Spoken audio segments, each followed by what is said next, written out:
Neste vídeo, vou revelar um segredo milenar que desafia a lógica. Como a fé firme e uma escolha divina podem trazer recompensas rápidas e abundantes, mesmo das cinzas. Fique conosco e descubra o poder de uma crença inabalável que pode mudar destinos. Você está pronto para testemunhar como o controverso pode se tornar milagroso? Não perca essa jornada de redescoberta e bênçãos que vai além do que os olhos podem ver. A curiosidade já está te consumindo? Então, prepare-se para ser impactado e não ouse parar de assistir agora.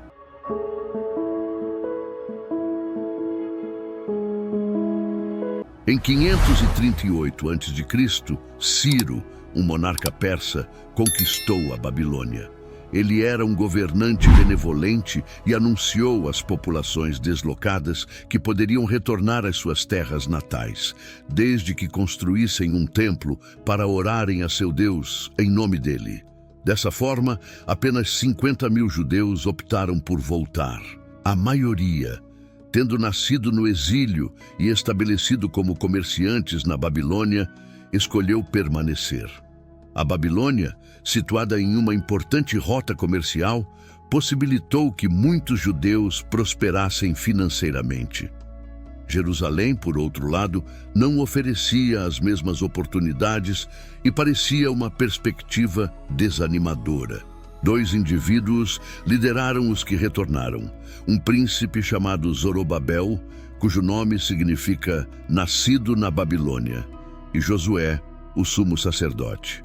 Zorobabel, nascido no exílio e sem jamais ter visitado a terra prometida, era o neto do último rei legítimo, tornando-se o único membro remanescente da linhagem real de Davi.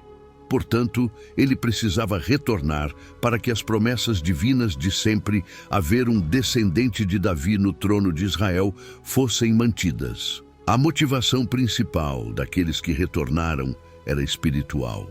Cientes de que não seriam ricos e que enfrentariam um árduo desafio em uma terra que não havia sido cultivada por 70 anos e em uma cidade sem muros. Ao chegarem, Zorobabel e Josué priorizaram a construção de um altar e, em seguida, de um templo para reafirmarem-se como povo de Deus. Não podemos subestimar o grande sacrifício que fizeram. Deixaram amigos, parentes e lares sólidos para trás, trocando a prosperidade pela pobreza e o comércio lucrativo por terras que estavam áridas há 70 anos. Esse gesto de fé e perseverança destaca a importância de seus valores espirituais e a esperança num futuro promissor, guiado por princípios mais elevados. Porém, eles alimentavam o sonho, inspirado no livro das Crônicas, de reestabelecer um reino real com seu próprio rei e serem o povo de Deus na terra prometida aos seus antepassados. A tarefa de construir o templo, contudo, era desafiadora. Era um grupo pequeno, com recursos limitados, o que os levou a planejar um templo muito menor do que o de Salomão. Mesmo assim, a tarefa parecia insuperável.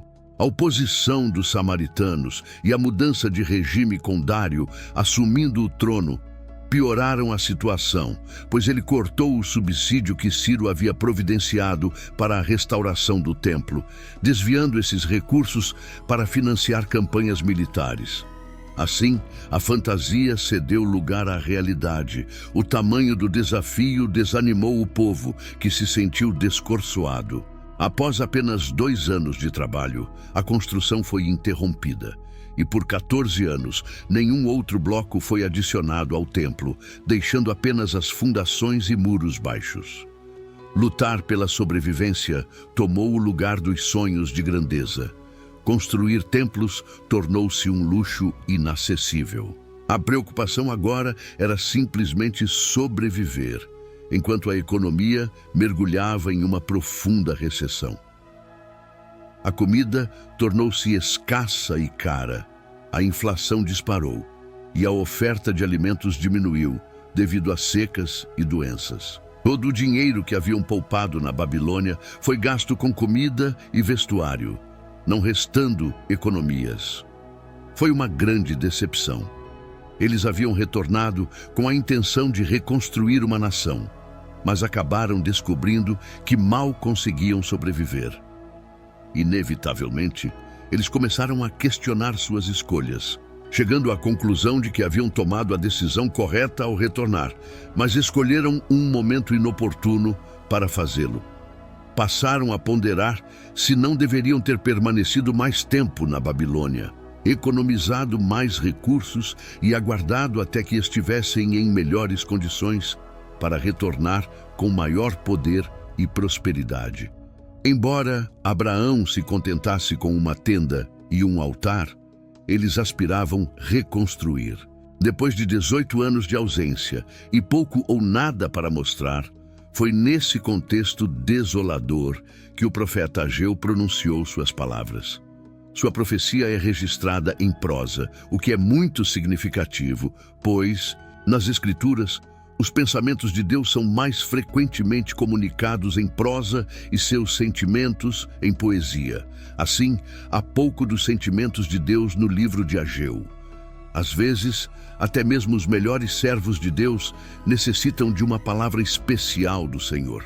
Portanto, Deus concedeu a Ageu uma série de mensagens destinadas a desafiar o povo a continuar sua obra. O propósito era despertar o povo, incentivá-lo a retomar a construção do templo que Deus lhes havia incumbido. No primeiro capítulo de Ageu, versículos de 1 a 15, na versão nova, versão King James, o comando para construir a casa de Deus é reiterado. No segundo ano do rei Dário, no 6º mês, no primeiro dia do mês, a palavra do Senhor veio por meio do profeta Ageu a Zorobabel, filho de Salatiel, governador de Judá, e a Josué, filho de Josadaque, dizendo: Assim fala o Senhor dos Exércitos. Este povo diz que ainda não chegou o tempo de reconstruir a casa do Senhor. Então a palavra do Senhor veio através do profeta Ageu. É tempo de vocês morarem em suas casas apaineladas, enquanto este templo permanece em ruínas? Agora, pois assim diz o Senhor dos Exércitos, considerem os vossos caminhos. Vocês plantam muito, mas colhem pouco. Comem, mas não se saciam. Bebem, mas não se satisfazem. Vestem-se, mas não se aquecem. E aquele que recebe salário, recebe-o para colocá-lo num saco furado. Esse chamado à ação visava reacender a determinação do povo em cumprir sua missão divina, encorajando-os a refletir sobre suas prioridades e a dedicar-se à reconstrução do templo como um centro de sua comunidade e fé. Assim diz o Senhor dos Exércitos: considerem seus caminhos, subam ao monte, tragam madeira e construam o templo, para que eu me alegre nele e seja glorificado, diz o Senhor. Vocês esperavam muito, mas veio pouco. E quando o trouxeram para casa, eu o dissipei. Por quê? Diz o Senhor dos Exércitos. Por causa da minha casa que está em ruínas, enquanto cada um de vocês se apressa para a sua própria casa. Por isso, os céus acima de vocês retêm o orvalho, e a terra retém seus frutos.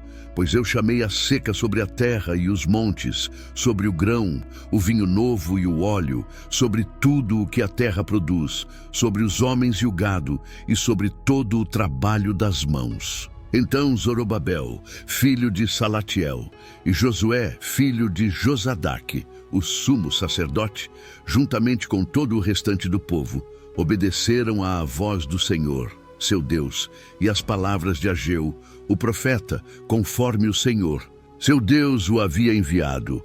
E o povo temeu a presença do Senhor. Ageu, mensageiro do Senhor, falou ao povo a mensagem do Senhor, dizendo: Estou com vocês, diz o Senhor. Assim, o Senhor despertou o espírito de Zorobabel, filho de Salatiel, governador de Judá, e o espírito de Josué, filho de Josadaque, o sumo sacerdote, e o espírito de todo o restante do povo. Eles vieram e começaram a trabalhar na casa do Senhor dos Exércitos, seu Deus, no 24º dia do 6º mês, no 2º ano do rei Dário. A primeira mensagem era sobre o egoísmo. Apesar de serem o remanescente e amarem o Senhor, seu entusiasmo em terminar o templo havia diminuído e eles se distraíram. Estavam construindo suas próprias casas, enquanto adiavam a construção da casa do Senhor. No entanto, Ageu aconselhou-os a reordenar suas prioridades, ecoando o ensinamento de Mateus 6,33 na nova versão King James. Mas buscai primeiro o reino de Deus e a sua justiça, e todas estas coisas vos serão acrescentadas.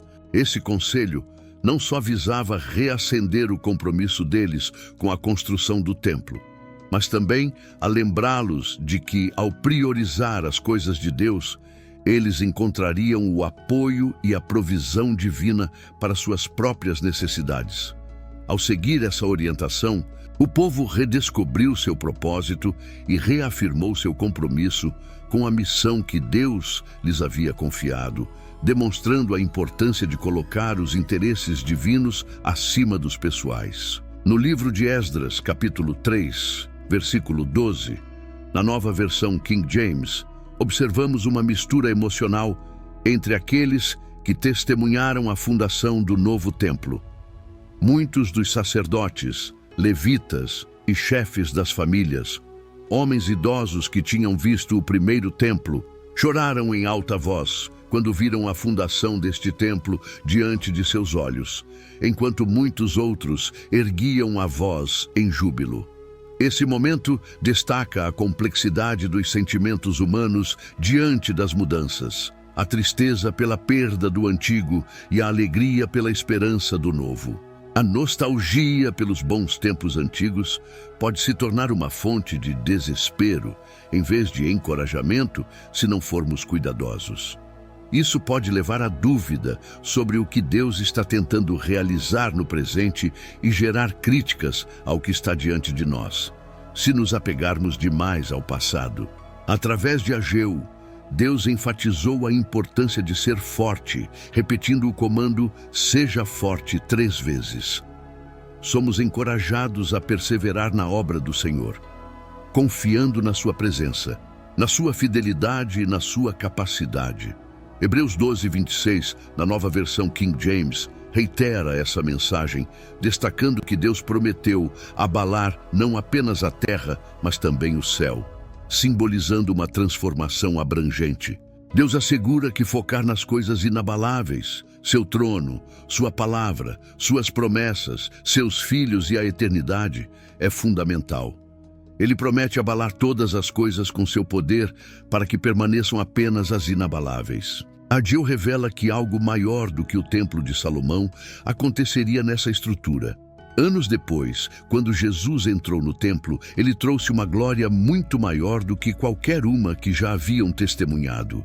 A grandeza não está num local, mas na presença da pessoa de Jesus Cristo. O evento mais grandioso que pode ocorrer em qualquer igreja é a difusão do rumor de que Jesus está presente. Este ensinamento nos lembra que, embora respeitemos e valorizemos nosso passado e tradições, devemos sempre olhar para frente, para a obra contínua de Deus em nosso meio, e reconhecer a presença transformadora de Jesus como a verdadeira fonte de grandeza e esperança. No dia 24 do 9º mês, no 2º ano do reinado de Dário, a palavra do Senhor veio através do profeta Ageu, levantando questões importantes sobre a pureza e a santidade. Ageu perguntou aos sacerdotes sobre a lei, questionando se a carne consagrada, ao tocar outros alimentos como pão, ensopado, vinho, óleo ou qualquer comida, enquanto estivesse na dobra da veste de alguém, tornaria esses outros alimentos santos. Os sacerdotes responderam que não. Em seguida, Ageu perguntou se alguém impuro, por ter tocado um cadáver, ao tocar qualquer desses alimentos, os tornaria impuros.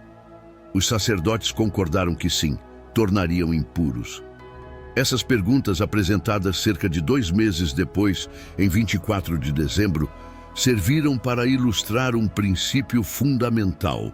A santidade não é transmissível da mesma maneira que a impureza. Ageu usou essas questões legais para destacar que, enquanto a santidade não pode ser passada adiante por meio de contato físico, a corrupção pode. Isso se aplica a todos os aspectos da vida.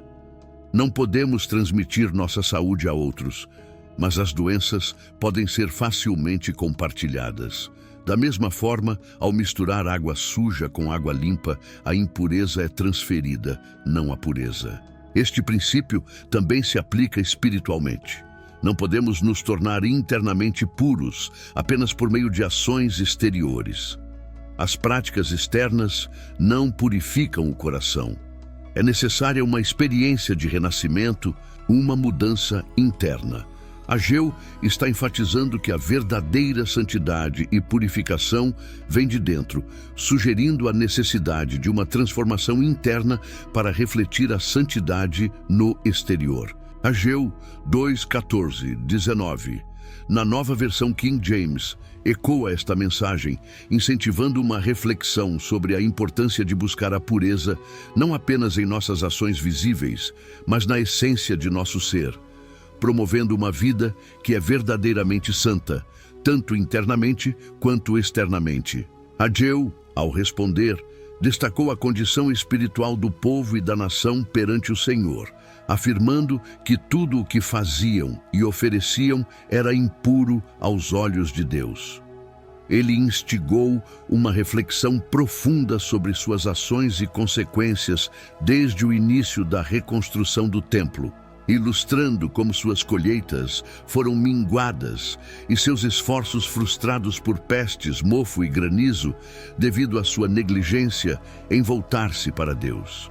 Apesar desses reveses, o povo não se voltou para o Senhor.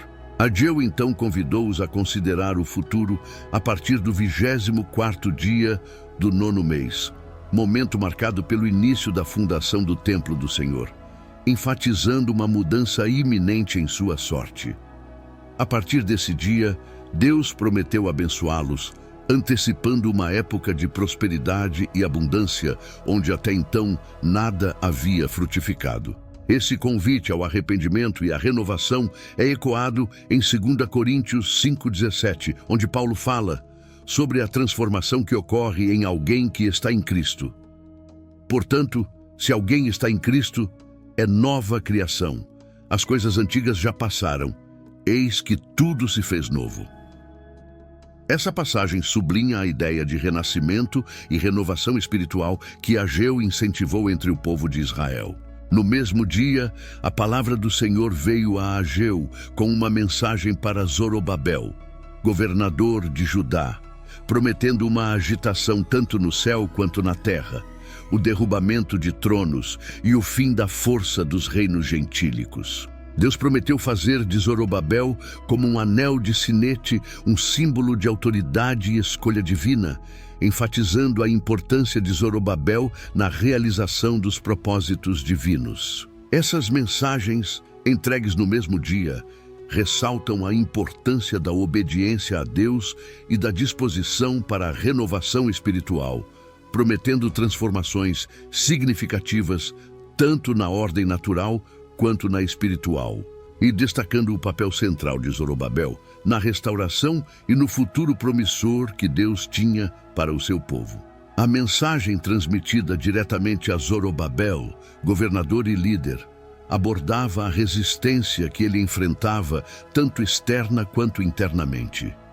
Deus enviou a Zorobabel, por meio do profeta Ageu, uma mensagem de firmeza e encorajamento, sublinhando a necessidade de seus servos serem regularmente incentivados e desafiados a permanecer fiéis. Deus instruiu Zorobabel a ser fiel, lembrando-lhe e a nós que a fidelidade é viável porque a obra de Deus atua em nosso favor.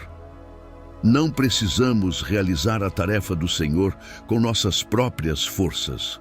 Ao contrário, somos chamados a servir ao Senhor de maneira grandiosa e poderosa, reivindicando a força de Deus em nossa missão. Naquela época, a maioria das comunicações era feita por meio de tábuas de argila. Quando um documento escrito continha promessas do rei, ele usava seu anel de sinete para selá-lo, conferindo autenticidade e autoridade. É notável que Zorobabel é mencionado na genealogia do Senhor, conforme Mateus 1:12, sublinhando sua importância não apenas na história judaica, mas também no contexto mais amplo da salvação cristã.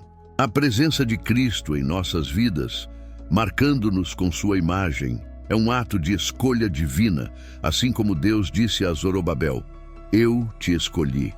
Isso nos leva a refletir sobre os projetos e compromissos em nossas vidas que precisam ser concluídos, seja no ensino, na criação de filhos ou no serviço a Deus. Para encorajar cada um de nós em nossa jornada, 3 prioridades são destacadas: reivindicar a promessa da presença do Senhor conosco, antecipar as bênçãos de Deus e reconhecer que fomos escolhidos por Deus. Cada um de nós tem a capacidade de realizar algo único para o Senhor, algo que mais ninguém pode fazer. Portanto, Deus nos exorta a sermos fiéis e a continuarmos trabalhando para Ele, lembrando-nos de que, ao nos dedicarmos a essa tarefa, não estamos sozinhos. Temos a presença, a força e a bênção de Deus conosco, capacitando-nos a cumprir a missão que Ele nos confiou. Acabamos de mergulhar em uma história de fé inabalável e vitórias divinas contra todas as probabilidades. Se isso te inspirou, há muito mais esperando por você. Nos siga para uma jornada contínua de descobertas emocionantes. Deixe seu like, comente suas ideias e compartilhe essa inspiração. Junte-se à nossa comunidade para explorar, engajar e expandir seus horizontes.